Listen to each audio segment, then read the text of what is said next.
Bismillahirrahmanirrahim. Assalamualaikum warahmatullahi wabarakatuh. Alhamdulillahilladzi bi ni'matihi tatimmus shalihat. Alladzi hadana li hadza wa ma kunna linahtadiya laula an hadana Allah.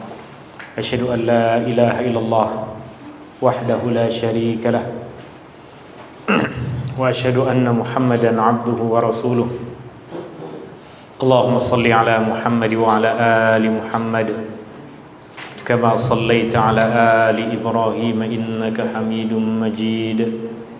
Allahumma barik ala Muhammad wa ala ali Muhammad kama barakta ala ali Ibrahim innaka Hamidum Majid. Subhanaka la ilma lana illa ma 'allamtana innaka antal alimul hakim.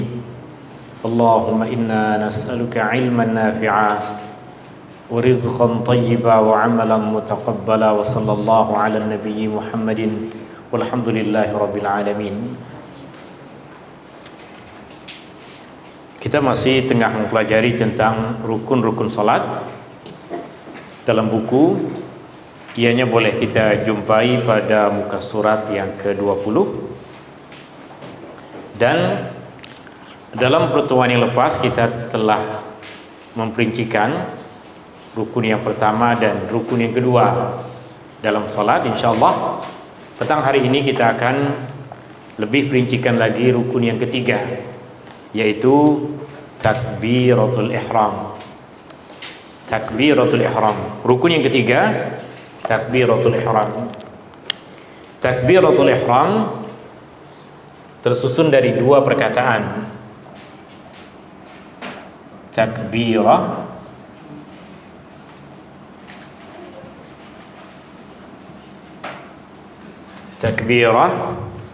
dengan perkataan al-ihram.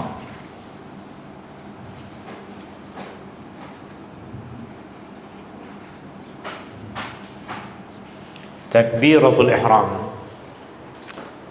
tersusun dari dua perkataan, takbirah dan perkataan ihram, di mana perkataan takbirah bermaksud mengucapkan Allahu Akbar. Perkataan takbirah bermaksud mengucapkan Allahu Akbar.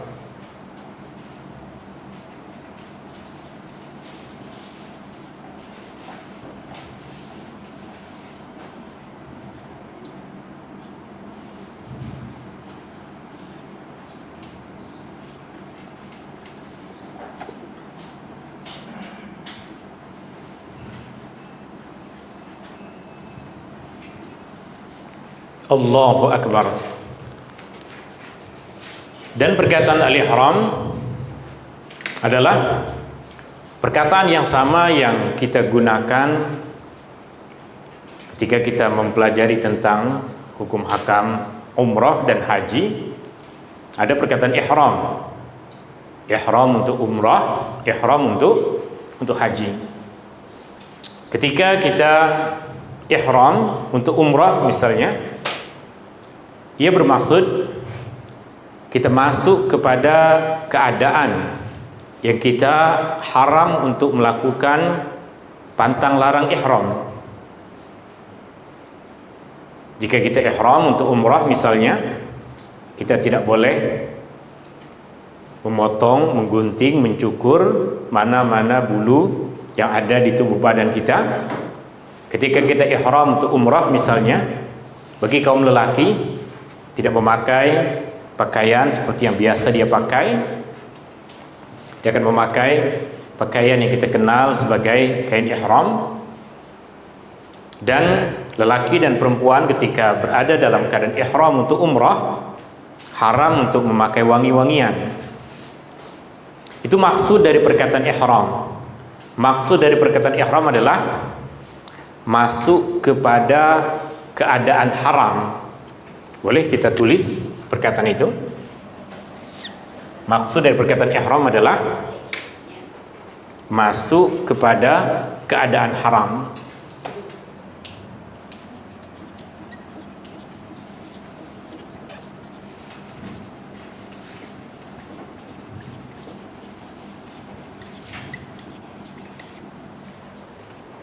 masuk kepada keadaan haram. Haram apa? Adakah haram yang sama seperti yang berlaku bagi orang yang tengah ihram untuk umrah? Tentu tidak. Takbiratul ihram di sini adalah takbiratul ihram untuk salat. Maka perkara yang haram berbeza dengan umrah. Masuk kepada keadaan haram maksudnya haram untuk melakukan perbuatan dan mengucapkan kata-kata yang tidak berkaitan dengan salat. Al-ihram maksudnya masuk kepada keadaan haram, yaitu haram untuk melakukan apa-apa perbuatan atau mengucapkan apa-apa perkataan yang tidak berkaitan dengan salat.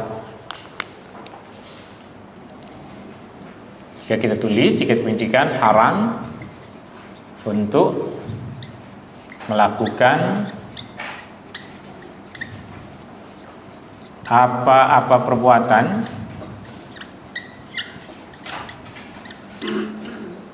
haram untuk melakukan apa-apa perbuatan atau berkata-kata, mengucapkan apa-apa perkataan yang tidak berkaitan dengan salat.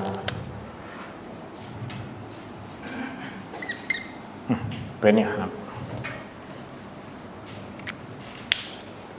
oke, boleh ditulis semua.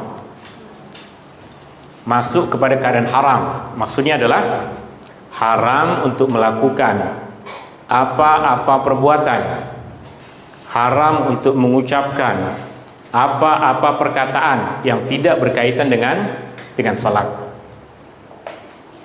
Jika kita ada takbiratul ihram, sudah mengucapkan Allahu Akbar, adakah kita boleh ambil smartphone kita, kemudian kita tulis menjawab WhatsApp? Boleh kita? Haram. Kenapa haram? Sebab kita dah masuk kepada keadaan yang haram. Lepas kita takbiratul ihram, apa yang sebelumnya halal untuk kita lakukan sekarang menjadi haram. Sebelum sholat boleh kita makan, boleh kita makan sebelum sholat. Tapi lepas takbiratul ihram boleh kita makan? Tak boleh, haram. Kenapa? Sebab takbiratul ihram, kita dah mengucapkan takbir yang mengisytiharkan bahwa kita dah masuk kepada keadaan yang haram untuk melakukan apa-apa perbuatan, untuk mengucapkan apa-apa perkataan yang tidak berkaitan dengan salat. Jika kita tengah salat, lepas takbiratul ihram, ada kawan kita datang dan dia ucapkan Assalamualaikum, bolehkah kita menjawab salam? Tak boleh. Haram untuk kita menjawab salam. Kenapa haram? Sebab kita dah masuk kepada keadaan haram, dah masuk kepada keadaan yang dinamakan sebagai ihram. Apa-apa yang boleh kita lakukan sebelum salat, lepas takbiratul ihram, haram untuk kita buat. Jika apa? Jika perbuatan itu tidak kena mengena dengan salat, jika perbuatan itu tidak berkaitan dengan salat, jika tiada kebenaran dari Rasulullah sallallahu alaihi wasallam untuk kita melakukan perbuatan-perbuatan itu. Selepas kita faham maksud dari takbiratul ihram adalah mengucapkan takbir, mengucapkan Allahu Akbar sebagai tanda bahwa kita telah masuk kepada keadaan salat. Itu keadaan yang kita haram untuk melakukan apa-apa perbuatan, mengucapkan apa-apa perkataan yang tidak berkaitan dengan salat. Kita akan paham bahwa yang menjadi rukun dalam salat yang dinamakan sebagai takbiratul ihram adalah ucapan Allahu Akbar. mengangkat tangan masa takbiratul ihram bukan rukun di dalam salat. Artinya, jika ada sesiapa yang salat takbiratul ihram tanpa dia mengangkat kedua tangannya, tapi mulutnya dengan tepat mengucapkan Allahu Akbar, maka salatnya sah, salatnya betul, sebab dia telah sempurna melakukan takbiratul ihram, mengucapkan Allahu Akbar. Tapi sebaliknya, sesiapa yang mengangkat tangan tanpa mengucapkan Allahu Akbar, maka dia tidak lagi dinamakan sebagai orang yang sholat, sebab dia belum membuka sholatnya. Pembuka sholat adalah takbiratul ihram, mengucapkan Allahu Akbar.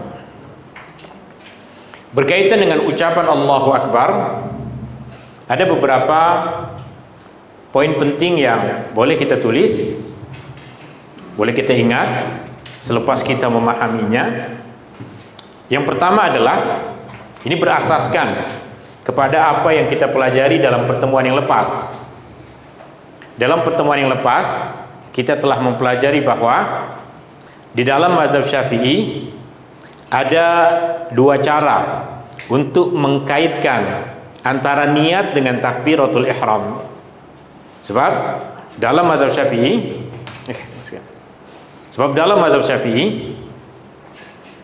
Imam Syafi'i mengatakan niat mesti beriringan dengan takbiratul ihram. Dan kita dah perincikan ada dua cara untuk mengiringi niat dengan takbiratul ihram.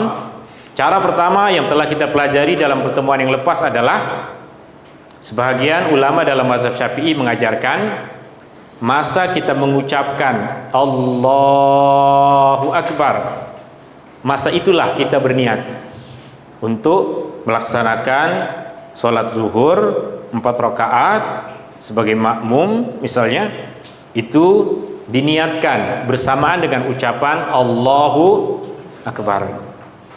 Tapi ada cara yang kedua yang boleh untuk kita lakukan, dan cara yang kedua ini lebih mudah, yaitu kita sempurnakan niat di dalam hati, baru kemudian lepas sempurna niat di dalam hati. Misalnya untuk melaksanakan sholat zuhur 4 rakaat sebagai makmum, baru kemudian diikuti dengan Allahu Akbar. Cara yang kedua ini disifatkan oleh Imam An-Nawawi sebagai cara yang lebih benar. Tentu kita tahu ia pun cara yang lebih mudah bagi kita, sebab jika kita memaksakan diri kita untuk melakukan, mengucapkan Allahu Akbar bersamaan dengan niat, terkadang ucapan Allahu Akbar, perkataan Allahu Akbar kita ucapkan dengan baris yang tak betul, sebab nak fokus dengan niat dalam hati. Sampai ada yang takbiratul ihram dengan Allahu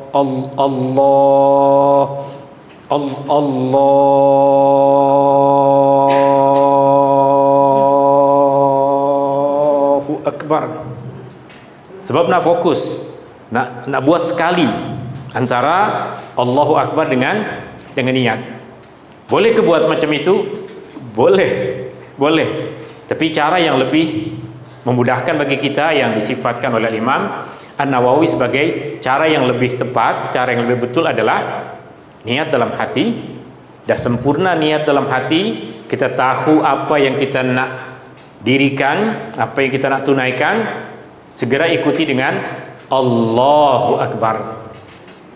Maka poin yang pertama berkaitan dengan takbiratul ihram adalah takbiratul ihram kita lakukan selepas sempurna niat di dalam hati. Sempurna niat dalam hati, segera ikuti dengan takbiratul ihram. Ini poin yang pertama. Takbiratul ihram kita lakukan selepas sempurna niat dalam hati. Poin yang kedua, takbiratul ihram dilakukan dalam keadaan sempurna berdiri. Takbiratul ihram dilakukan dalam keadaan sempurna berdiri bagi sesiapa yang sholat berdiri. Takbiratul ihram dilakukan dalam keadaan sempurna berdiri bagi sesiapa yang sholat berdiri. Orang yang sholat duduk, takbiratul ihram dia lakukan dalam keadaan duduk. Orang yang sholat dalam keadaan berbaring, takbiratul ihram dilakukan dalam keadaan berbaring. Ini poin yang kedua. Takbiratul ihram wajib dilakukan dalam keadaan sempurna berdiri. Oke. Berjalan tidak dinamakan berdiri. Berjalan tidak dinamakan sempurna berdiri. Jika kita lambat datang untuk sholat berjamaah, sebagian dari kita berlari, sebagian dari kita berjalan. Masa berjalan itulah dia niat dan Allahu Akbar, Allahu Akbar, takbiratul ihram dilakukan dalam keadaan berjalan atau berlari. Tubuh badannya yang bergerak, tubuh badan dia bergerak tidak sempurna berdiri, maka tak betul takbiratul ihram dia. Takbiratul ihram tak betul, maka salatnya tidak sah. Demikian juga ada sebahagian yang tengah duduk kemudian dikumandangkan iqamah, maka dia takbiratul ihram dalam keadaan separuh nak berdiri, dalam keadaan bangkit berdiri. Contoh, asal keadaan dia duduk kemudian takbiratul ihram dalam keadaan bangkit berdiri, belum lagi sempurna berdiri. Boleh ke tak? Tak boleh. Kenapa tak boleh? Sebab takbiratul ihram wajib dilakukan dalam keadaan sempurna berdiri. Bagi siapa? Bagi orang yang sholat berdiri.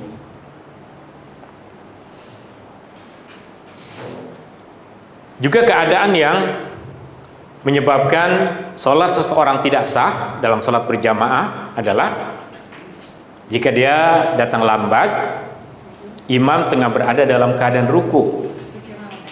Dia lambat dan imam tengah berada dalam keadaan ruku. Mungkin dia dah betul niat dalam hati untuk sholat berjamaah ikut imam, tapi masa takbiratul ihram dilakukan dalam keadaan bergerak untuk ruku. Contoh, dah niat dalam hati, imam tengah ruku, dia terus Allahu Akbar.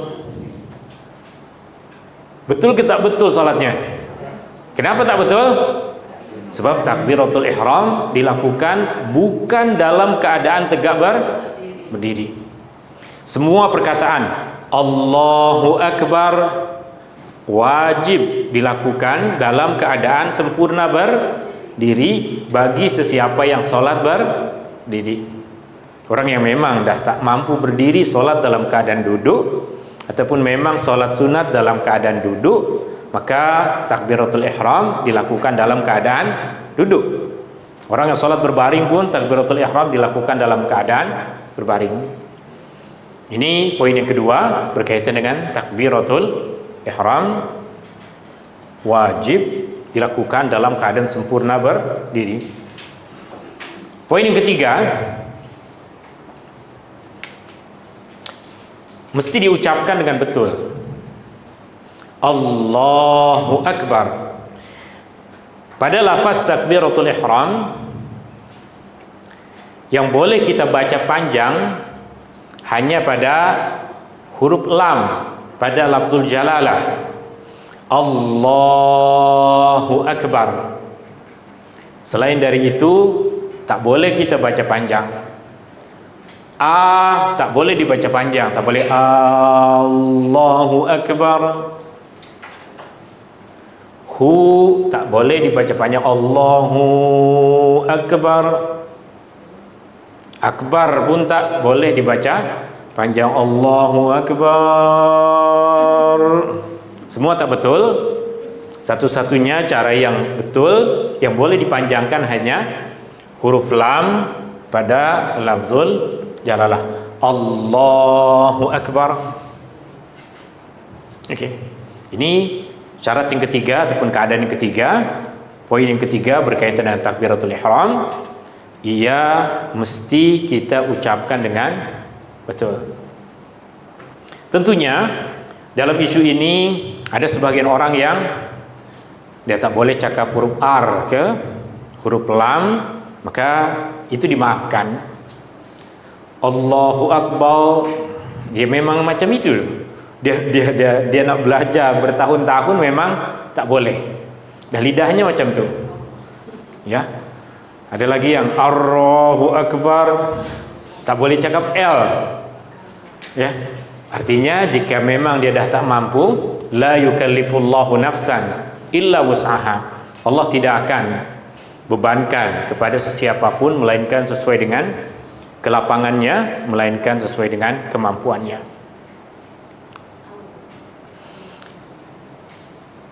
Allahu Akbar wajib kita ucapkan.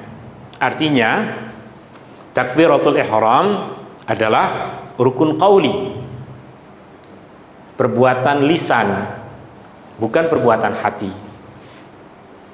Jika kita angkat tangan, contoh macam ini, hati kita mengucapkan Allahu Akbar, tapi lisan kita tidak, maka tak boleh, kerana ia adalah rukun qauli, ia adalah amal perbuatan lisan kita. Jika kita adalah imam, maka disunahkan untuk kuatkan bacaan, memperdengarkan bacaan kepada makmum. Jika kita solat sebagai makmum atau solat seorang diri, maka memadai untuk kita perdengarkan kepada diri sendiri. Kita dengar, kita memang dah yakin bahawa kita mengucapkan Allahu Akbar, tanpa perlu kita perdengarkan kepada orang lain. Allahu Akbar jika solat seorang diri ataupun kita menjadi makmum. Jika jadi imam, disunahkan untuk menguatkan takbiratul ihram dan takbir-takbir yang lain untuk diperdengarkan kepada makmum. Berkaitan dengan takbiratul ihram juga disunahkan untuk mengangkat kedua tangan. Disunahkan untuk mengangkat kedua tangan ketika takbiratul ihram. Disunahkan untuk mengangkat kedua tangan ketika takbiratul ihram.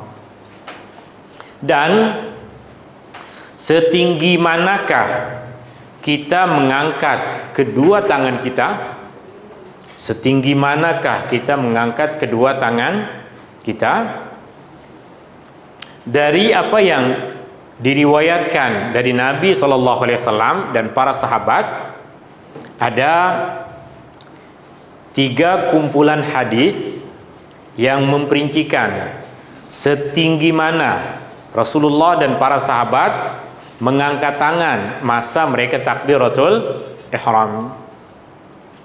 Al-Imam An-Nawawi menyampaikan bahawa riwayat yang paling banyak yang diriwayatkan dari Nabi SAW adalah Nabi SAW mengangkat kedua tangannya separas bahu, separas bahu. Rasulullah SAW, Al-Imam An-Nawawi, maka dalam mazhab Syafi'i, Al-Imam Asy-Syafi'i mengajarkan ataupun berpandangan berasaskan kepada riwayat yang paling banyak yang diriwayatkan dari Nabi SAW setinggi mana mengangkat kedua tangannya separas bahu. Ini cara yang pertama, ikut kepada kumpulan riwayat hadis yang pertama.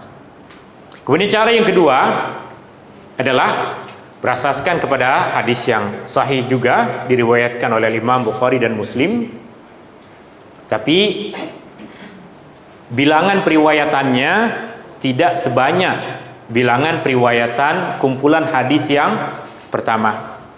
Di mana cara yang kedua adalah mengangkat kedua tangan separas telinga.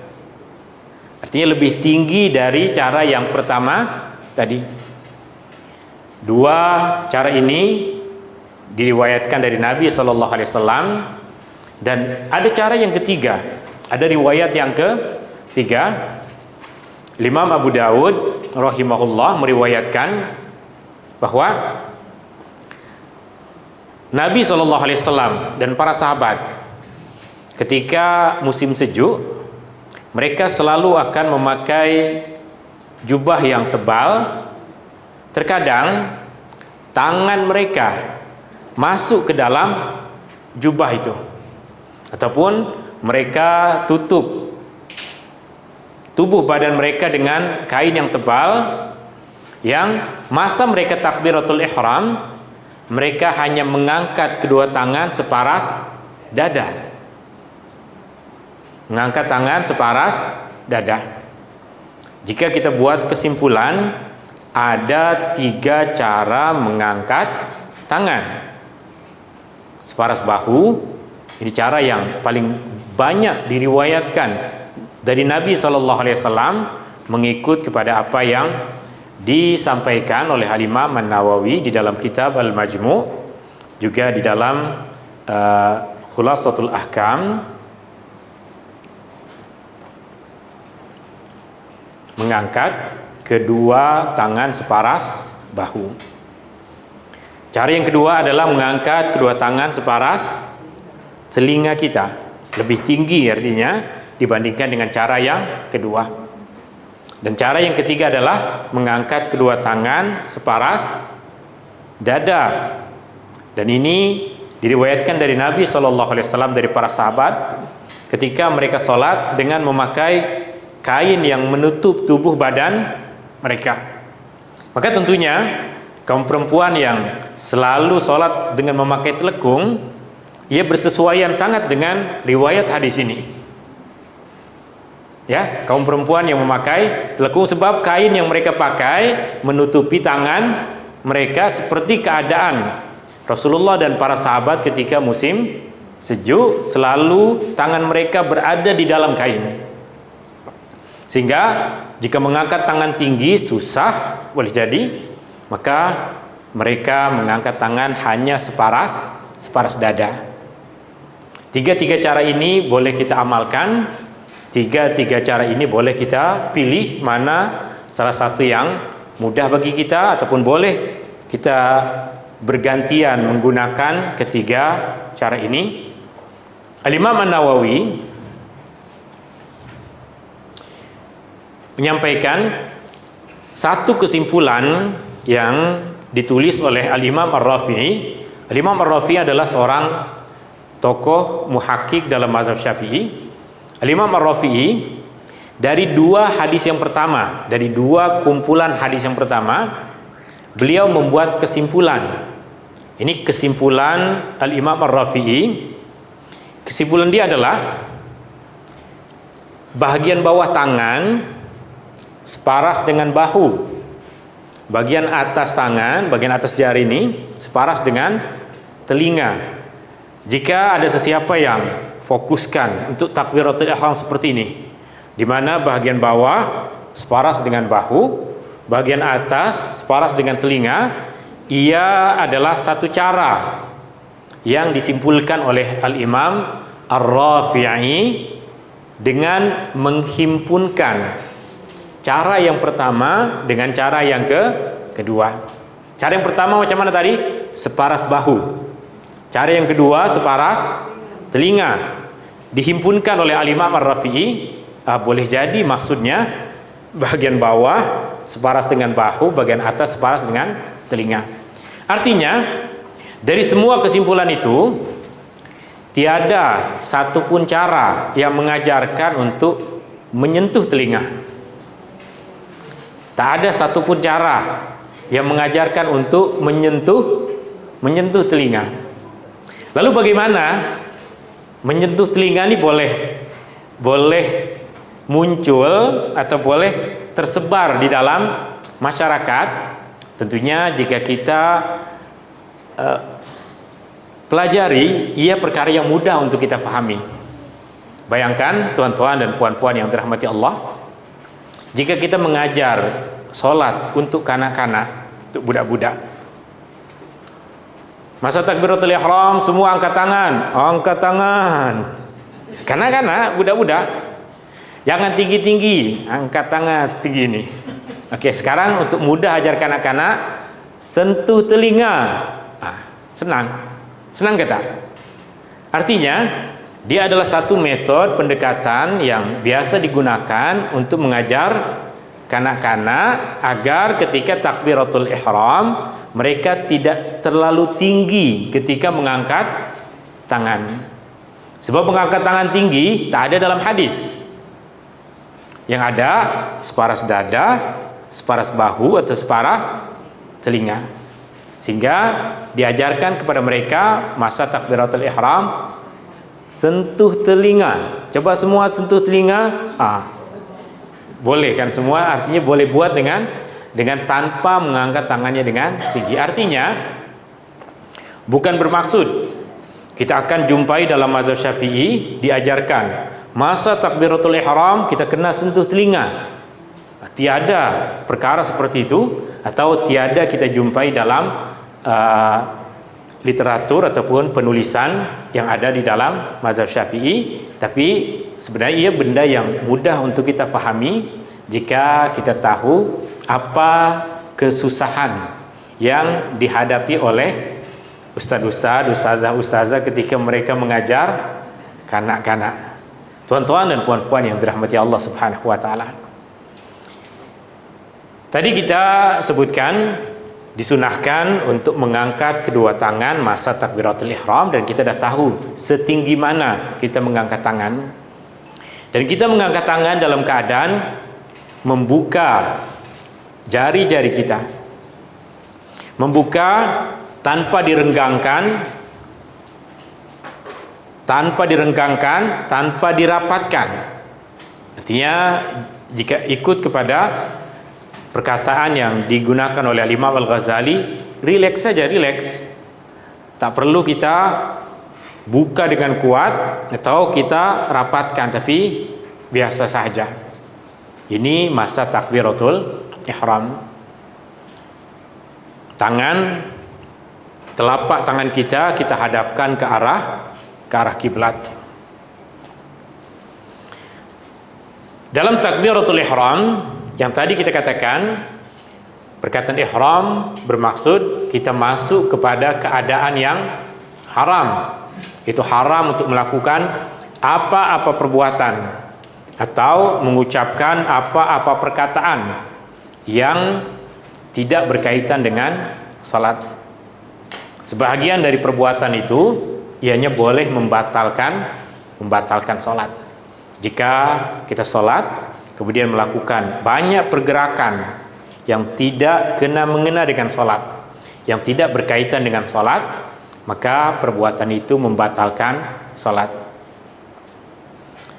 Jika kita dah faham itu, artinya dalam salat kita wajib melakukan perbuatan salat, atau apa yang nanti kita namakan sebagai rukun-rukun dan sunnah-sunnah salat. Dalam salat kita akan bergerak untuk ruku'. Dalam salat kita akan bergerak untuk i'tidal. Dalam salat kita akan bergerak untuk sujud, duduk antara dua sujud, untuk sujud lagi, untuk bangkit kembali berdiri. Itu semua pergerakan, tapi pergerakan itu adalah pergerakan yang menjadi rukun-rukun dalam salat. Dalam salat ada pergerakan-pergerakan yang bukan menjadi rukun, tapi wajib untuk kita lakukan, yang Jika kita tidak lakukan, justru sholat kita akan batal. Nah, ini penting untuk kita ketahui. Dalam sholat ada beberapa pergerakan yang wajib untuk kita lakukan. Ia bukan rukun dalam sholat, wajib untuk kita lakukan. Justru jika kita tidak melakukannya, sholat kita rusak, sholat kita batal, sholat kita tidak sah. Apa bentuk-bentuk pergerakan yang wajib untuk kita lakukan dalam sholat, yang jika kita tidak lakukan, sholat kita akan batal?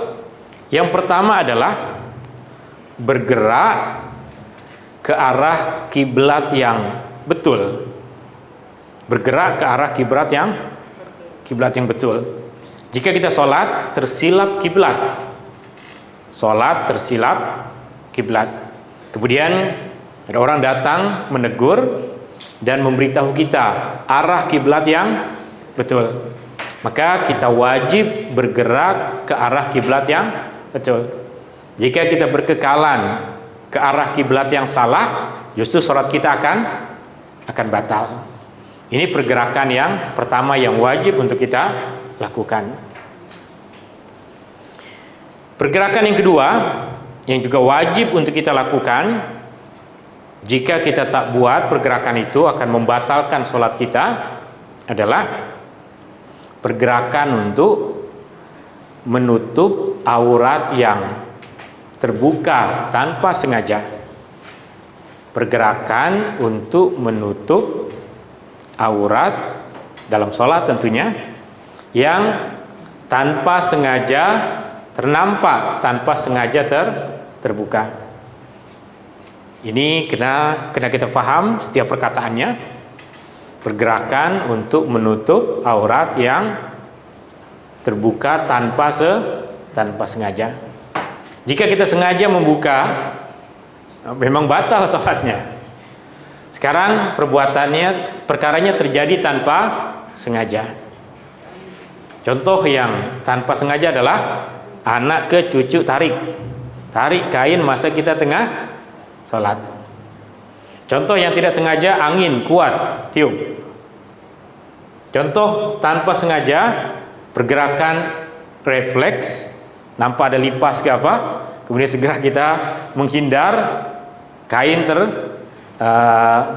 terbuka, maka perkara itu terjadi tanpa sengaja.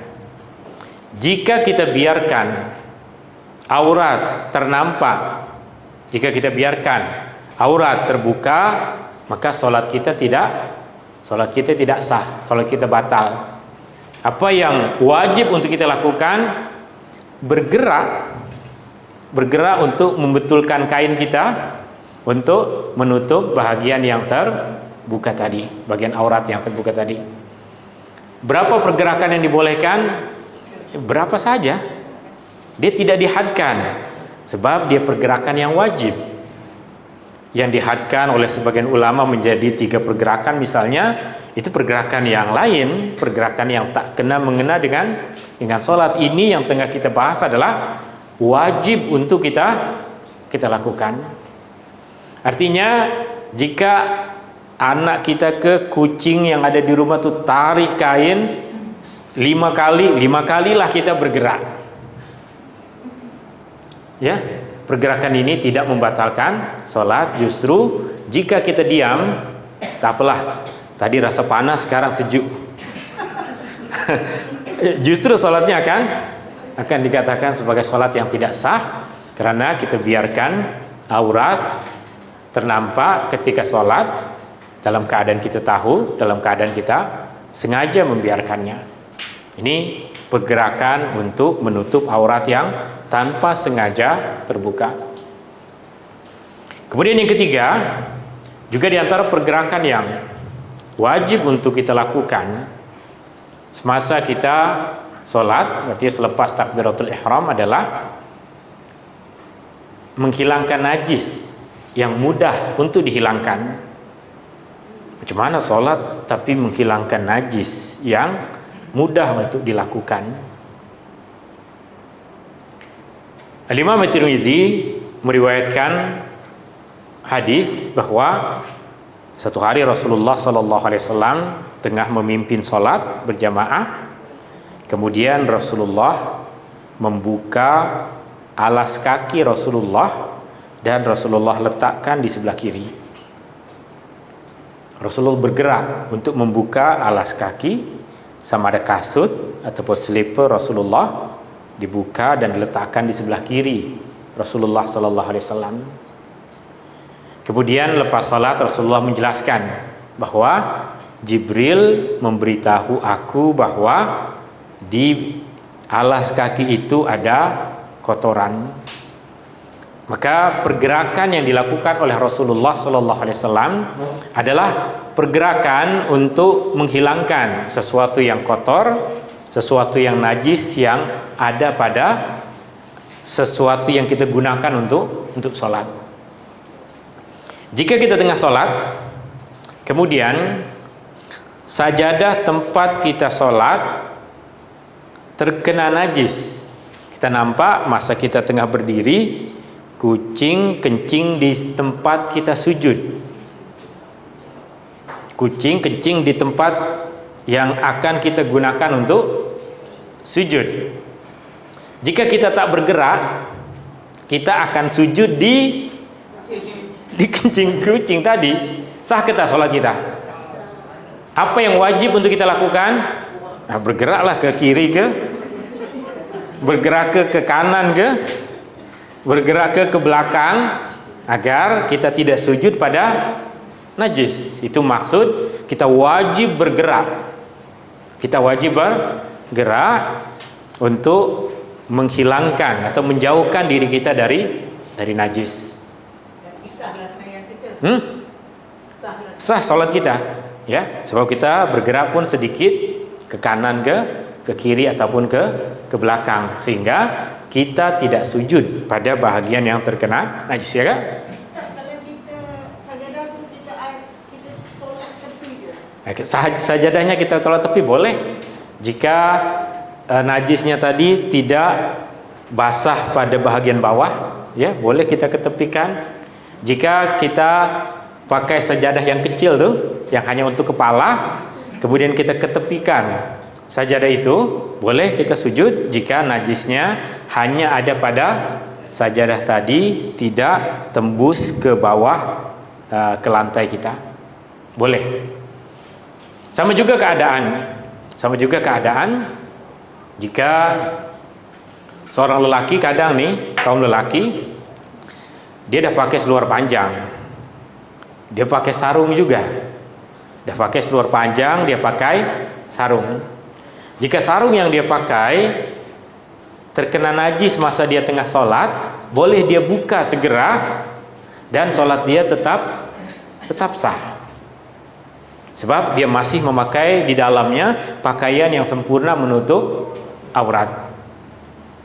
Yang menjadi masalah adalah jika kain sarung itulah satu-satunya yang menutupi kulit badan dia.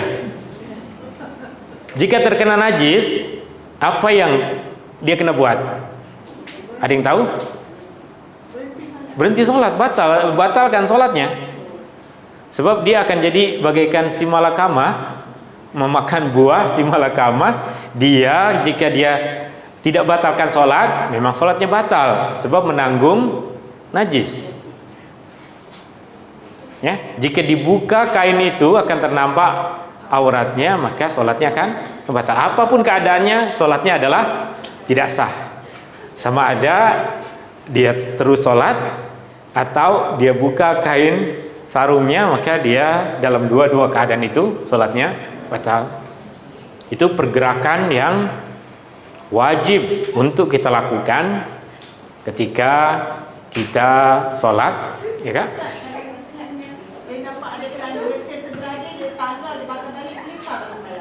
Jika dia nampak di sebelahnya ada kain yang bersih, yang kotor ini dia buka, kemudian dia pakai, dah tak boleh. Kenapa? Jika dia buka akan ternampak auratnya, maka itu perbuatan yang sengaja dilakukan, ianya membatalkan sholat. Tapi satu-satunya keadaan tadi, satu-satunya keadaan adalah lelaki ataupun perempuan pun boleh sebenarnya. Kadang perempuan juga kan, dia sebenarnya macam puan-puan, kakak-kakak, memang dah pakai pakaian yang menutup aurat, tapi tetap juga nak pakai telekung. Masa tengah sholat, telekungnya kita nampak ada najis, buka telekung itu, sholatnya tetap sah. Sebab pakaian yang kakak pakai sekarang memang pakaian yang menutup aurat. Boleh dipahami? Boleh kak? Boleh paham? Ya?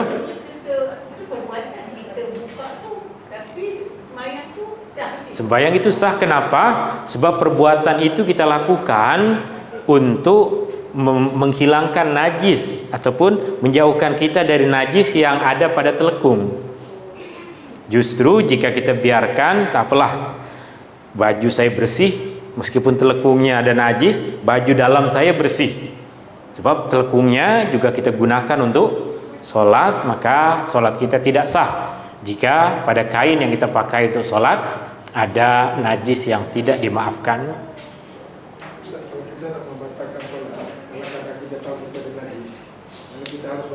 Oke, jika kita mahu membatalkan sholat dalam keadaan kita tahu ada tubuh badan kita yang terkena najis dan susah untuk kita bersihkan, maka jika kita mahu membatalkan sholat, cara yang paling sempurna adabnya adalah dengan mengucapkan salam, assalamualaikum atau assalamualaikum warahmatullah, agar kita keluar dari keadaan ihram. Tapi apa yang dilakukan oleh sebagian orang, jika nampak ada perkara yang membatalkan sholat, dia terus keluar berjalan, maka memang pergerakan yang dia berjalan itu membatalkan sholat. Tapi kurang cantik tanpa menutup sholat dengan mengucapkan salam. Kurang cantik bukan bermaksud haram, bukan bermaksud tak boleh, tapi kerana kita tahu pesan Nabi SAW, sholat dimulakan dengan takbir, ditutup dengan salam. Tadi pergerakan-pergerakan yang wajib untuk kita lakukan di dalam sholat, yang pergerakan itu tidak membatalkan sholat.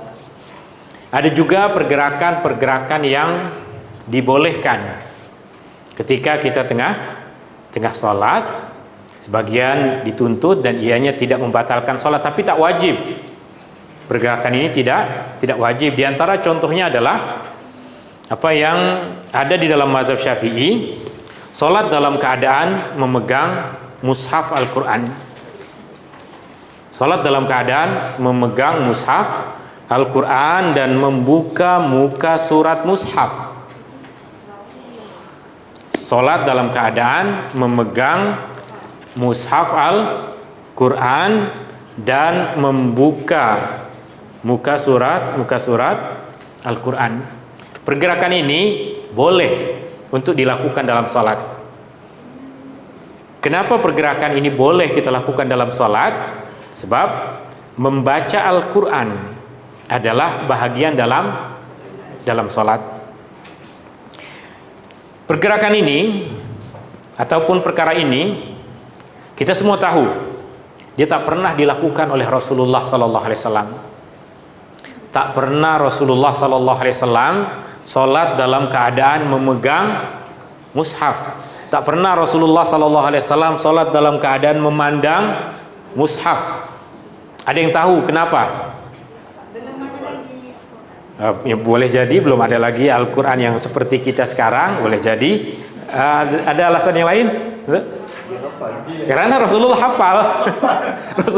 Rasulullah hafal Al-Quran, tak perlu dia tengok. Yang ketiga betul, sebab Rasulullah tak boleh membaca dan menulis. Sebab dia dah hafal Al-Quran sempurna ada di dalam hati Rasulullah SAW, maka Rasulullah tidak melakukannya.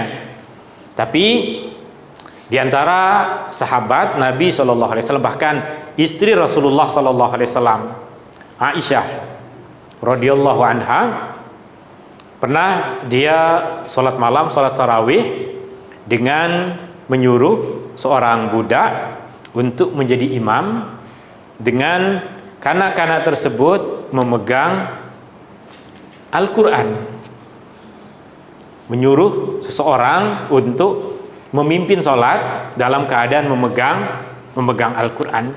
Sehingga benda seperti itu dah wujud sejak masa sahabat Nabi SAW. Sehingga dalam mazhab Syafi'i dibolehkan bagi sesiapa yang sholat, khususnya sholat-sholat yang sunnah, yang sangat digalakkan untuk dia membaca surah yang panjang. Jika dia tidak hafal, maka dia boleh sholat dalam keadaan memegang mushaf Al-Quran. Tentunya keadaan kita sekarang banyak kemudahan, kita tak perlu pegang, kita boleh letakkan di atas meja, selesai, tak ada isu lagi, tak ada masalah apapun lagi. Kita letakkan mushaf Al-Quran di atas meja di atas stand dia, sehingga kita sudah tidak perlu lagi sholat dalam keadaan memegang. Tapi boleh kita, boleh, ya kan?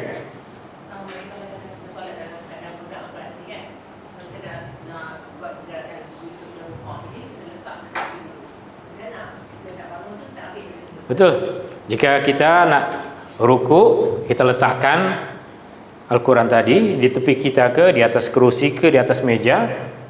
Lalu kemudian ketika kita bangkit berdiri, kita ambil balik dan kita baca kembali. Okey. Al-Imam Al-Ghazali berkaitan dengan isu ini, dia mengatakan sesiapa yang tidak hafal surah Al-Fatihah, siapa yang tidak hafal surah Al-Fatihah, di antara cara yang beliau ajarkan adalah tengoklah, peganglah mushaf, tengoklah, bacalah dari Al-Quran. Bagi sesiapa yang tidak hafal, tapi kita semua hafal surah Al-Fatihah. Yang kita tak hafal surah Al-Baqarah, surah Ali Imran, surah An-Nisa, itu yang kita tak hafal. Maka jika nak solat, nak baca surah Al-Baqarah, boleh kita solat dalam keadaan memegang mushaf Al-Quran. Baru saya tahu. Okey. Ingat dalam pergerakan kita semayang tu, bersolat, kita tak boleh nak ambil tukeran di sini untuk nak Iran, maksudnya nak ambil Al-Quran tadi nak baca. Saya ingat kita semua kena hafal, tapi bila dah habis semayang baru kita boleh ambil Al-Quran tu. Okey. Boleh kan? Boleh. Ya, soalannya adalah bolehkah kita melakukannya dalam solat? Ya, ia perbuatan yang dibolehkan untuk kita lakukan di dalam solat.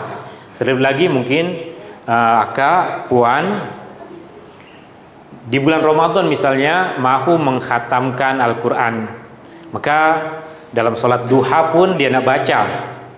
So, cara macam mana? So, beri tanda pada bacaan dia,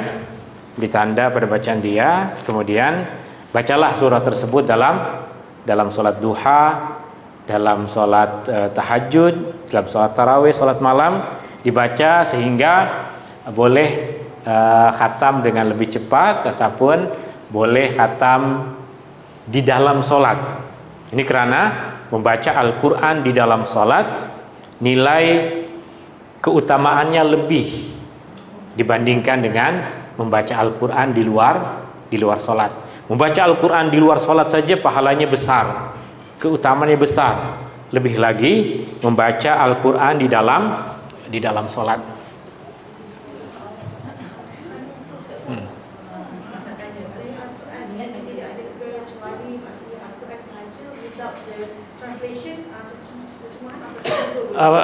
Tak ada isu. Adakah mushaf Al-Qurannya 100% Al-Quran atau ada terjemahan ke? Tapi yang kita akan fokuskan adalah bacaan ayat-ayat Al-Quran. Sama ada Al-Quran ditulis ataupun Al-Quran kita gunakan tab ke, kita gunakan smartphone ke, boleh. Tapi tentunya kita semua tahu smartphone banyak gangguan. Masa tengah solat ada notification inilah, ada WhatsApp itulah, ada emoji inilah. So jika kita nak gunakan smartphone, pastikan semua notification kita stop dulu. Ya, agar masa solat jangan tiba-tiba orang yang call lah, ada inilah, ada itu, jangan sampai solat kita terganggu dengan perkara itu. Ini salat dalam keadaan memegang mushaf adalah satu perkara di antara perkara yang dibolehkan di dalam mazhab Asy-Syafi'i berasaskan kepada amalan yang dijumpai dilakukan pada masa sahabat Nabi Shallallahu Alaihi Wasallam, dan juga karena ia adalah pergerakan yang ringan, bukan pergerakan yang berat, dan juga karena pergerakan ini dilakukan berkaitan dengan sholat. Apa yang dibaca adalah bacaan untuk sholat dia. Di antara juga amalan yang boleh dilakukan di dalam sholat, yang ini ada dilakukan oleh Rasulullah Sallallahu Alaihi Wasallam, adalah sholat dalam keadaan menggendong bayi. Sholat dalam keadaan menggendong bayi. Tentunya yang pertama kita tahu syaratnya adalah sebelum kita gendong kita pastikan zahir dia bersih dari najis. Zahir dia bersih dari najis, sebab dalam agama kita hanya dituntut untuk melihat kepada apa yang zahir. Zahir bersih dari najis, yang pertama. Kemudian yang kedua, bukan satu perkara yang kita jadikan sebagai kebiasaan, tapi kita lakukan hanya ketika ada keperluan, hanya ketika contohnya anak menangis, ya. Jika kita biarkan dia tanpa digendong, nangis kuat, tapi masa digendong dia boleh diam, maka kita boleh melakukannya. Juga keadaan yang ketiga berkaitan dengan keselamatan, misalnya jika kita biarkan kanak-kanak tersebut bersama dengan adiknya, dua-dua boleh hilang di masjid, maka kita gendong kanak-kanak tersebut untuk keselamatan. Ini juga di antara perbuatan yang dilakukan oleh Nabi Shallallahu Alaihi Wasallam. Nabi Shallallahu Alaihi Wasallam menggendong cucu baginda, yaitu Umamah, anak kepada Zainab. Zainab anak perempuan Rasulullah Shallallahu Alaihi Wasallam. Maka Rasulullah menggendong cucu baginda ketika Rasulullah Shallallahu Alaihi Wasallam sholat. Umur Umamah pada masa itu lebih kurang 2 tahun. Umur dia 2 tahun. Dan sahabat yang menceritakan perkara itu mengatakan bahwa Rasulullah melakukannya ketika menjadi imam sholat fardu.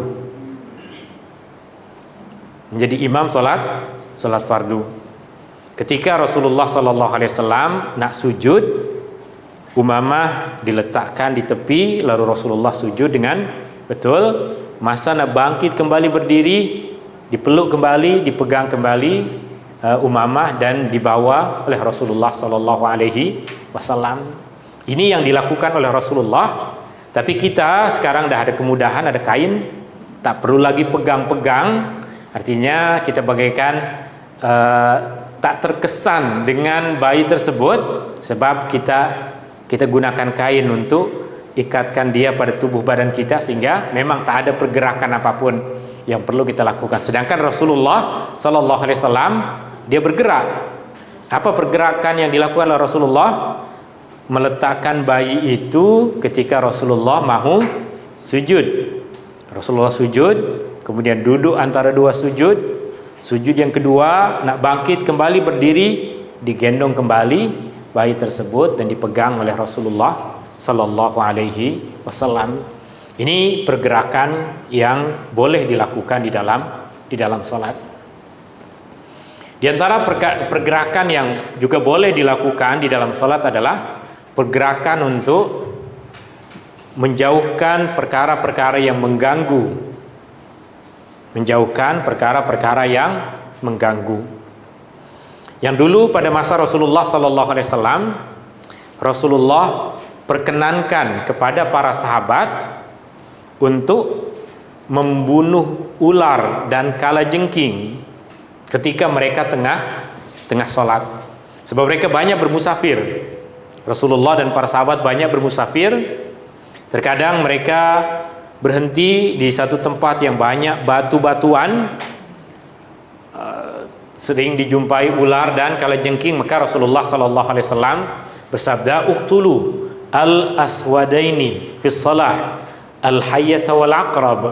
Bunuhlah dua binatang hitam, dua binatang yang berbahaya ini meskipun kamu tengah berada dalam solat, yaitu ular dan kalajengking. Adakah perintah Rasulullah ini perintah wajib? Dia tak wajib. Sebab ada orang yang dia tak takut dengan ular. Ada orang yang boleh tahu ular ini berbahaya ke tak berbahaya. Maka meskipun ular itu mendekat dia tidak terganggu dengan solat, maka bukan wajib untuk melakukan perbuatan itu meskipun Rasulullah SAW suruh para sahabat. Banyak perkara-perkara yang boleh mengganggu kita ketika kita tengah solat. Di antara perkara yang mengganggu kita adalah suara handphone masa orang telepon masa kita tengah solat. Jika khususnya kaum lelaki nih, kalau lelaki senang dia boleh letak handphone dia di atas ke sini, di bawah, di poket dia. Jika berbunyi dan boleh mengganggu solat, maka dia boleh bergerak untuk silentkan suara handphone itu. Ia pergerakan yang kita lakukan untuk menjauhkan diri dari perkara yang boleh mengganggu solat kita.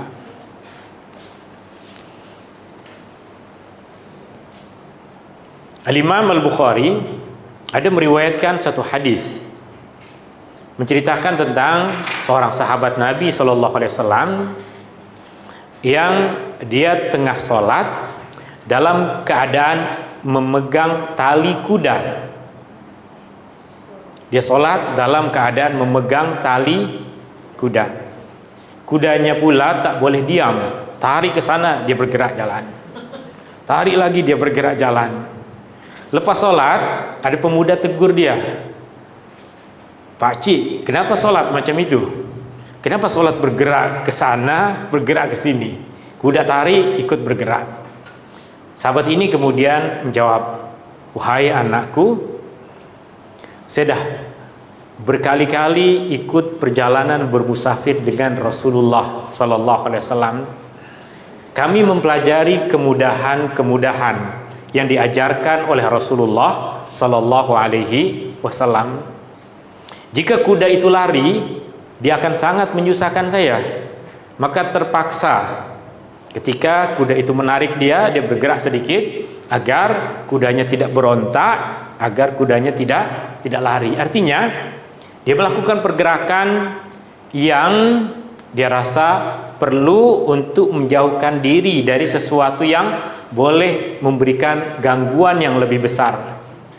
Jika kudanya lari masa dia tengah solat, akan jadi gangguan yang besar. Boleh jadi dia akan batalkan solat dia akan lari kejar kuda itu. Kenapa tadi ikat saja tengah padang pasir? Tak ada pokok macam di sini, banyak pokok, banyak batu, boleh ikat di pokok situ. Ini tengah padang pasir, nah diikat di apa? Itu soalannya. Tuan-tuan dan puan-puan yang dirahmati Allah Subhanahu wa taala, ini takbiratul ihram. Dan selepas takbiratul ihram, kita disunahkan untuk meletakkan tangan kanan di atas tangan kiri. Sekejap, ya Kak. Pergerakan untuk menyempurnakan shaf juga diantara pergerakan yang boleh untuk kita lakukan dalam salat, bahkan pergerakan yang sangat dituntut. Pergerakan untuk menyempurnakan shaf adalah pergerakan yang tidak membatalkan salat, justru pergerakan yang sangat dituntut untuk kita lakukan. Pergerakan untuk menyempurnakan shaf, contohnya adalah jika dua orang lelaki solat berjamaah, satu menjadi imam, satu menjadi makmum, maka yang makmum akan berdiri di sebelah kanan, imam sebelah kiri, makmum sebelah kanan. Jika datang satu orang yang lain, maka sama ada imam akan maju ke hadapan, atau yang lebih cantik adalah makmum ini bergerak ke belakang. Maka pergerakan itu adalah pergerakan untuk menyempurnakan shaf. Karena sekarang Dia bukan sholat seorang diri menjadi makmum, tapi ada orang lain.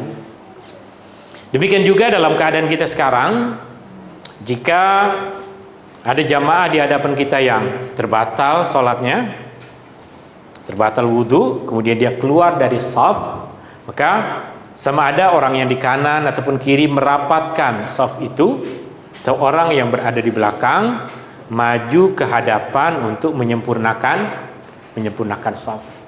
Perkara ini bukan menjadi satu perkara yang wajib, yang apabila tidak dilakukan sholatnya menjadi tidak sah, tapi ia diantara perkara yang sangat dituntut untuk kita lakukan. Karena Rasulullah SAW bersabda, fa inna taswiyatas sufuf min iqamatis shalah. Karena meluruskan shaf, menyempurnakan shaf adalah bagian dari menyempurnakan salat. Wallahu taala a'la wa a'lam. Cara mengucapkan takbiratul ihram yang paling cantik adalah bersamaan dengan pergerakan tangan. Allahu Akbar, mengucapkan Allahu Akbar bersamaan dengan pergerakan tangan. Meskipun ia bukan satu perkara yang wajib. Maknanya boleh jadi terkadang kita nampak orang sholat Allahu Akbar, diucapkan Allahu Akbar dulu, baru kemudian tangan dia bergerak. Atau ada juga yang Allahu Akbar di tangan dulu, baru ucapan Allahu Akbar. Yang paling cantik adalah ucapan bersamaan dengan pergerakan. Ucapan bersamaan dengan pergerakan, dan ini kita akan pelajari dalam banyak pergerakan-pergerakan dalam salat. Masa mengucapkan Allahu Akbar ketika ruku, semua cantik jika bersamaan dengan pergerakan. Maka yang paling cantik adalah mengucapkan Allahu Akbar bersamaan dengan pergerakan. Wallahu taala a'la wa a'lam. Dan sunnah selepas takbiratul ihram, kita letakkan tangan kanan di atas tangan kiri. Meletakkan tangan kanan di atas tangan kiri adalah sunnah Nabi SAW yang sangat digalakkan. Ia bukan rukun, ia bukan wajib. Artinya orang yang sholat dalam keadaan tangan kanan letak di tepi kanan, tangan kiri letak tepi kiri, sholatnya sah. Tapi yang cantik adalah tangan kanan diletakkan di atas tangan kiri, ataupun gunakan tangan kanan untuk menggenggam tangan kiri. Di mana kita letakkan selepas kita pegang tangan kiri kita dengan menggunakan tangan kanan, atau kita letakkan tangan kanan di atas tangan kiri. Di mana kita meletakkannya, Rasulullah SAW tidak ambil berat dalam perkara ini. Rasulullah tidak jadikan ia sebagai satu isu yang besar. Macam mana kita boleh tahu ia bukan menjadi satu isu yang besar? Sebab sahabat pun tak memperincikan tentang perkara itu. Artinya sehingga ada orang letakkan dekat dada, ada orang letakkan di bawah dada, ada orang letakkan di atas pusar, ada orang letakkan di bawah pusar. Itu semua adalah pilihan yang Nabi sendiri tidak ambil berat tentang perkara itu. Sebab jika Nabi ambil berat, maka para sahabat semua akan ambil berat perkara itu dan akan ajarkan kepada kita cara yang betul. Tapi kita akan jumpai tidak ada satupun riwayat yang tegas berkaitan dengan perkara itu, sehingga Al-Imam At-Tirmizi ketika membahas tentang isu ini, dia mengatakan bahwa ia adalah satu kelapangan bagi kita untuk meletakkan di mana sahaja, di bawah pusar, di atas pusar, di dada, di bawah dada misalnya. Tetapi kebanyakan ulama di dalam mazhab Syafi'i memilih untuk meletakkan tangan antara atas pusar dengan bawah dada. Bawah dada sehingga ke atas pusar, ini yang dipilih oleh kebanyakan ulama di dalam mazhab Syafi'i rahimahullahu taala. Wallahu taala a'la wa a'lam. Ini yang boleh kita kongsikan dalam pertemuan kita di petang hari ini. Ada sesiapa yang ada apa-apa soalan yang lain mau ditanyakan? Ya tuan. Boleh kita katakan ini, adakah posisi seperti baca tangan kita duduk gini juga atau kita cuma rapat? Okey. Artinya ketika kita mengangkat tangan kita ikut kepada apa yang diajarkan oleh Al-Imam Al-Ghazali, kita mengangkatnya dalam keadaan selesa yang rileks, tak perlu dipaksakan terlalu dekat ke terlalu jauh, tapi biasa apa yang selesa bagi kita. Terkadang ada yang rapat sedikit ke tubuh badan dia, kadang ada yang jauh sedikit sebab lain muscle orang, lain keadaan selesa dia. Ada yang ototnya besar, dia kena jauh sedikit tak boleh dekat. Ini besar nih, ya. Artinya itu diantara perkara-perkara yang mudah, diantara perkara-perkara yang ringan. Ia tiada tuntutan untuk merapatkan kepada tubuh badan ataupun menjauhkan dari tubuh badan kita, tapi ia sesuatu yang kita lakukan dengan keselesaan. Solatlah dalam keadaan kita tidak tanattu, tidak melampau dalam melakukan pergerakan. Wallahu taala a'la wa a'lam. Soalan? Nanti soalan. Okey, syukran hadani Allah. Oh, ya Kak?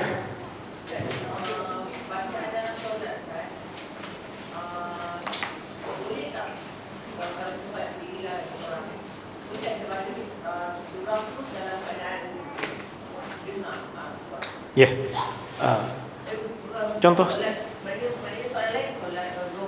Okey. Okey. Soalannya, bolehkah dalam solat zuhur, solat asar, jika kita solat seorang diri untuk membaca bacaan Al-Quran selepas Al-Fatihah dan surah selepas Al-Fatihah dengan suara yang kuat, dengan suara yang kita perdengarkan? Jawabannya adalah boleh, tapi tidak disunahkan. Boleh bermaksud apa yang dilakukan tidak membatalkan solat. Jika kita solat zuhur, baca surah Al-Fatihah dengan kuat, Bismillahirrahmanirrahim, Alhamdulillahirabbil alamin, maka solatnya sah. Itu maksud perbuatan itu dibolehkan. Tapi ia bersalahan dengan sunnah yang sepatutnya. Sunnah yang sepatutnya solat maghrib, isya, subuh, dan solat-solat malam kita baca dengan kuat, sedangkan solat siang kita baca dengan perlahan, melainkan solat hari raya ataupun solat Jumat. Wallahu ta'ala a'lam. Ya kan? Saya pernah jadi imam dengan cucu.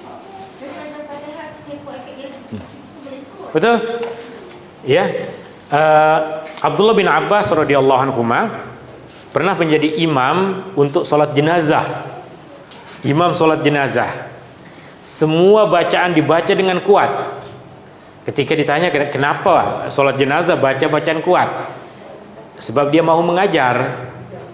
Maka jika kita solat pada masa yang sama kita tengah mengajar solat, maka bacaan zikir dalam solat dan apa yang kita baca dalam solat boleh kita baca dengan suara yang kuat. Ya, sama ada ngajar cucu ke ataupun mengajar di sekolah ke, jauh murid-murid kita solat duha, maka imam akan membaca semua zikir dan doa di dalam solat. Bacaan dalam solat dibaca dengan kuat jika selain dia solat ada tujuan untuk mengajar. Okay. Syukran, terima kasih. Hadani Allah wa iyyakum ajmain. Allahumma arinal haqqa haqqan warzuqna ittiba'ah wa arinal batila batilan warzuqna jinabah. Allahumma anfa'na bima 'allamtana wa 'allimna ma yanfa'una wa zidna ilma. Ya Allah, berkatilah ilmu yang Engkau ajarkan kepada kami. Ya Allah, berkatilah ilmu yang Kau ajarkan kepada kami. Ya Allah, berkatilah ilmu yang Kau ajarkan kepada kami. Rabbana atina fid dunya hasanah wa fil akhirati hasanah wa qina adzaban nar. Wa sallallahu ala nabiyyi Muhammadin walhamdulillahi rabbil alamin. Syukran. Assalamualaikum warahmatullahi wabarakatuh.